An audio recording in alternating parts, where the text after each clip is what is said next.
Hello my dear friends, welcome to our YouTube channel Management Study Mantra. दोस्तों, इस video में आज discuss करेंगे कि रिसर्च मेथड क्या हैं। जो different types of research method है उनको हम वन बाय वन डिस्कस करेंगे। और लास्ट वीडियो में जो हमने डिस्कस किया था कि types of research, the classification of research क्या है, इसको डिस्कस किया था। तो आप क्लासिफिकेशन ऑफ रिसर्च या टाइप ऑफ रिसर्च आप देखना चाहते हैं उसकी वीडियो, तो आप प्ले लिस्ट में जाइए, वहाँ से आप उस वीडियो को देख सकते हैं। पर गाइज, आज का जो हमारा सेशन है, आज की जो हमारी वीडियो है, वो टाइप्स ऑफ रिसर्च मेथड क्या है, different types of research method, इनको हम वन बाय वन डिस्कस करते हैं। सबसे पहले हमारा जो रिसर्च मेथड है वो सर्वे है। सर्वे बेसिकली क्या होता है, इसके रिगार्डिंग हम डिस्कस करते हैं। सर्वे के रिगार्डिंग, सर्वे क्या है, एक जो लार्ज पॉपुलेशन है उससे आप एक डेटा कलेक्शन करते हो। डेटा कलेक्शन करने का मेथड है, आप बहुत बड़ी पॉपुलेशन है वहाँ से आप डेटा कलेक्शन कर रहे हो, उस मेथड को सर्वे बोला जाता है। वो किसके थ्रू आप डेटा कलेक्शन कर सकते हो, जैसे आपका क्वेश्चन एयर हो गया, इस क्वेश्चन एयर के थ्रू आप कर सकते हो, किसी इंटरव्यू के थ्रू आप डेटा कलेक्ट कर सकते हो, या कोई जो पोल्स वगैरह बनाते हो, आपका यूट्यूब पोल्स हो गए, आपका व्हाट्सएप पर जो आप पोल्स बनाते हो, जो लोग आपसे ज्वाइन करते हैं, जुड़ते हैं, वहाँ से भी आप डेटा कलेक्ट कर सकते हो। तो बेसिकली सर्वे में हम क्या करते हैं, सर्वे का हमारा जो एक मेथड ऐसा है, उसका मोटो रहता है कि जो होल पॉपुलेशन है, बहुत बड़ी पॉपुलेशन है, वहां से हमें डेटा कलेक्ट करना है। अब सर्वे का एप्लीकेशंस क्या है, सर्वे कहाँ कहाँ यूज होता है। सर्वे हम मार्केट रिसर्च, अगर कोई भी आपको मार्केट रिसर्च करनी है उसके रिगार्डिंग सर्वे कर सकते हैं। कोई पब्लिक ओपिनियन पोल्स हैं उसके रिगार्डिंग यूज कर सकते हैं। या जो डेमोग्राफिक स्टडीज कर रहे हो, कोई भी आप डेमोग्राफिक स्टडीज, जैसे आप स्टडी कर रहे हो कि मेल फीमेल एज, इनके रिगार्डिंग या इनकम के रिगार्डिंग आप स्टडी कर रहे हो, उसके रिगार्डिंग आप सर्वे मेथड यूज कर सकते हो। इसके एडवांटेजेस क्या हैं, इसके बहुत सारे एडवांटेजेस हैं। सबसे पहला एडवांटेजेस क्या है, कॉस्ट इफेक्टिव है फॉर द लार्ज सैंपल। अगर आपको लार्ज सैंपल का कलेक्शन करना है तो ये आपके लिए बहुत ही कॉस्ट इफेक्टिव है, क्योंकि आप कॉस्ट बहुत कम आ रही है, मिनिमाइज कॉस्ट है।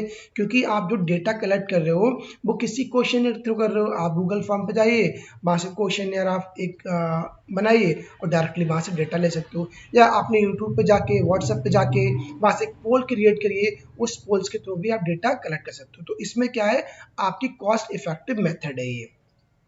सेकंड, इसका एडवांटेज क्या है कि ये जो यहाँ से आपको डेटा मिलता है वो आपको क्वालिटेटिव डेटा भी मिल सकता है और आपको क्वांटिटेटिव डेटा भी मिल सकता है, यानी आपको बोथ डेटा मिलता है। चाहे अगर आपको रिक्वायरमेंट है क्वालिटेटिव डेटा की, देन आप क्वालिटेटिव डेटा ले सकते हैं। ये आपको क्वांटिटेटिव डेटा की रिक्वायरमेंट है, देन आप सर्वे मेथड के थ्रू ले सकते हैं। ठीक है। इसके बाद इसकी कुछ लिमिटेशंस भी हैं। ओबियस सी बात है, जब उसके एडवांटेजेस हैं, मेरिट्स है, तो उसके डीमेरिट्स या लिमिटेशंस भी होंगी। लिमिटेशंस क्या है कि रिस्पॉन्स बाइस कैन इफेक्ट एक्यूरेसी। यहाँ पर जो रिस्पॉन्स आपके साथ आ रहे हैं, जो उसके अंदर बाइसनेस आ रही, जो पक्षपात आ रहा, वो कहेंगे आपकी जो एक्यूरेसी है, जो आपके डेटा की जो वैलिडिटी है, उसको इफेक्ट करती है। हो सकता है जो आपने क्वेश्चन फिलअप कराया है, जो आपने इंटरव्यूज लिए हैं, जो आपने पोल्स के थ्रू जो आपके पास डेटा आया है, उसके अंदर बाइसनेस है। बाइसनेस जब आपके डेटा में आएगी तो जो आपके डेटा की एक्यूरेसी है, जो आपके डेटा की वैलिडिटी है, वो कहीं के उसको अफेक्ट करेगी। तो इसकी ये लिमिटेशन है। सेकेंड लिमिटेशन क्या है, limited depth in the response. यहाँ पर जो रिस्पॉन्सेस हैं उनके अंदर बहुत ज़्यादा अंदर ज़्यादा डीप नहीं जा पा रहे हो, आपको बहुत अंदर तरीके से जेन्युइन रिस्पॉन्स आपको नहीं मिल पाता है। कि आप इसका एग्जांपल कैसे लो, आप कोई क्वेश्चन एयर है, क्वेश्चन एयर में जनरली लोग क्या करते हैं कि क्वेश्चंस नहीं पढ़ते, इसका आंसर क्या करना, फटाफट रेंडमली उन्होंने फटाफट वन ऑप्शन दिया, टू दिया, थ्री दिया, फिर इस प्रकार के वो आंसर दे देते हैं। जनरली पोल्स में भी यही होता है।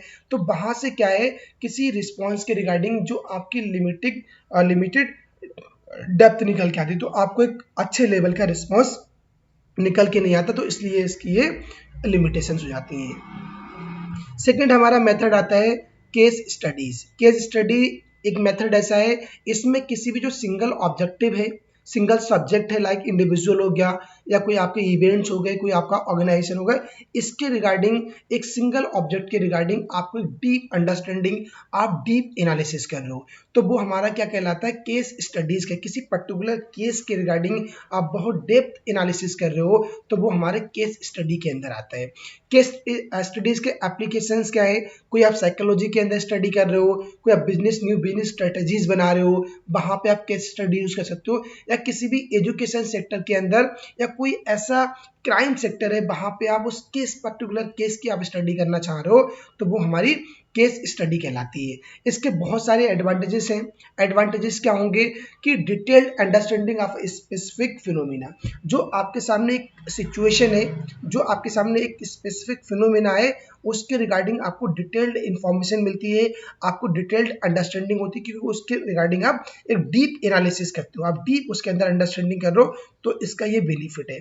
सेकेंड बेनिफिट क्या हो सकता है कि जो आप हाइपोथेसिस जनरेट कर रहे हो, जो आप हाइपोथेसिस फॉर्मुलेट कर रहे हो, उस हाइपोथेसिस फॉर्मुलेशन के लिए ये बहुत ज़्यादा यूजफुल है, क्योंकि आपने डीप अंडरस्टैंडिंग किया है of the specific problem, of the specific phenomena, तो वहाँ पे आपके लिए बहुत यूजफुल हो जाएगा, बहुत ईजी हो जाएगा कि जनरेट या फॉर्मुलेट न्यू हाइपोथेसिस। ये इसके बेनिफिट्स हैं।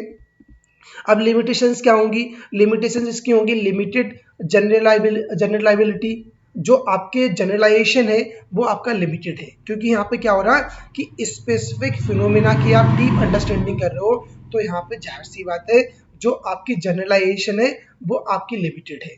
और ये टाइम कंज्यूमिंग ऑब्वियस सी बात है, जब आप एक पर्टिकुलर इवेंट के लिए, पर्टिकुलर सब्जेक्ट के लिए आप उसी पर डीप स्टडी कर रहे हो, डीप अंडरस्टैंडिंग कर रहे हो, तो वहाँ पे आपका टाइम ज़्यादा लगेगा, टाइम कंज्यूमिंग होगा, और आपके रिसोर्सेज भी ज़्यादा लगेंगे, आपकी रिसोर्सेज इंटेंसिव, क्योंकि आप एक पर्टिकुलर सब्जेक्ट पे जाके उस पर आप डीप एनालिसिस कर रहे हो, आप डीप उसकी अंडरस्टैंडिंग कर रहे हो, तो आपका गाइज वहाँ पे टाइम भी लग रहा है और साथ साथ में आपके रिसोर्सेज भी ज़्यादा लग रहे हैं। इसके बाद आपका थर्ड आता है एक्सपेरिमेंट। एक्सपेरिमेंट नाम से क्लियर हो रहा है कोई ना कोई आप एक्सपेरिमेंट कर रहे हो। एक्सपेरिमेंट में जनरली क्या होता है, जो आपने हाइपोथेसिस फॉर्मुलेट किया है, जो आपने टेंटेटिव स्टेटमेंट लिया था, उस टेंटेटिव स्टेटमेंट की आप स्टडी कर रहे हो। किसके थ्रू स्टडी कर रहे हो? जो आपके पास मैनिपुलेटिंग वेरिएबल्स है। ये आपको बहुत अच्छे से ध्यान रखना है कि जहां पे बात होती है एक्सपेरिमेंट्स की, एक्सपेरिमेंट स्टडीज हो गया, तो वहां पे हम कौन सा वेरिएबल लेते हैं? जो आपके इंडिपेंडेंट वेरिएबल्स हैं उनको हम मैनिपुलेट करते हैं। किसी भी मैनिपुलेटिंग इंडिपेंडेंट वेरिएबल के थ्रू आप जब हाइपोथेसिस जो आपने बनाया है, उसने फॉर्मुलेट किया, उसकी आप स्टडी कर रहे हो, वो आपके एक्सपेरिमेंट मेथड कहलाता है। इसके एप्लीकेशंस क्या हैं? कोई आप मेडिसिन इंडस्ट्रीज में आप यूज कर रहे हो कि उस मेडिसिन का एम्प्लाई पे, उस मेडिसिन का पेशेंट पे क्या इम्पैक्ट पड़ेगा, इसको आप इन्वेस्टिगेट करना चाह रहे हो by the manipulating variable, manipulating in dependent variable की स्टडी। या कोई साइकोलॉजी होगी, साइकोलॉजी के अंदर कर सकते हो, या कोई आप इंजीनियरिंग है, आप एक इंजीनियरिंग के अंदर आप देख रहे हो कि जो मैनिपुलेटिंग इंडिपेंडेंट वेरिएबल है उसका इम्पैक्ट डिपेंडेंट वेरिएबल पर क्या पड़ेगा, इस चीज़ की आप स्टडी कर रहे हो, तो वो आपकी एक्सपेरिमेंट स्टडीज कहलाती है। यहाँ पे हम बेसिकली कैजुअल रिलेशनशिप देखते हैं कि कॉज और इफेक्ट रिलेशनशिप क्या है, उसकी स्टडी एक्सपेरिमेंट कहलाती है। अब इसके एडवांटेजेस क्या हैं? जैसे ये पूरा एक्सपेरिमेंट जो रिसर्च होती है वो हमारी कैजुअल रिलेशनशिप होती है, कॉज और इफेक्ट पे ये बेस्ड करती है, तो इसका ये बेसिकली एडवांटेजेस है। और high level of control over variable, यहाँ पर जो आपके सामने वेरिएबल्स है, आपका इंडिपेंडेंट वेरिएबल हो गया, डिपेंडेंट वेरिएबल हो गए, उन पे आपका हाई लेवल का कंट्रोल रहता है, तो ये इसके एडवांटेजेस होते हैं।